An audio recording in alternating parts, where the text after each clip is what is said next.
আপনি একজন ইউটিউবার, দীর্ঘদিন ইউটিউবে কাজ করে সফলতার মুখ দেখেননি, বা আপনি নতুন কন্টেন্ট ক্রিয়েশনে আসতে চান, কিন্তু আপনার যেহেতু দর্শক না হলে ভিডিও দেখবেন কারা? ভিডিওতে না দেখলে তো সাবস্ক্রাইবার বাড়বে না, বা ভিডিওতে ভিউজ আসবে না।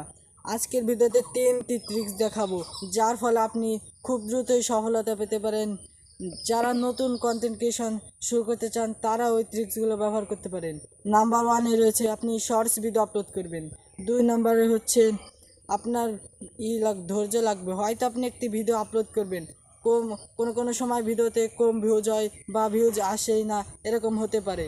3 নম্বর রয়েছে আপনার ভিডিওতে প্রথমে একটি পাওয়ারফুল দিবেন, কারণ ভিডিওর প্রথমে কিছু ই এমন কিছু করবেন যাতে দর্শকরা আপনার ভিডিও থেকে বেরিয়ে আসতে না চায়। প্রথমে আপনি ভিডিওর এসে ভালো কিছু দেখানোর চেষ্টা করবেন। তো বন্ধু, আপনি এই 3টি ট্রিক্স ব্যবহার করে আপনি ইউটিউবে খুব দ্রুতই সফলতা পেতে পারেন।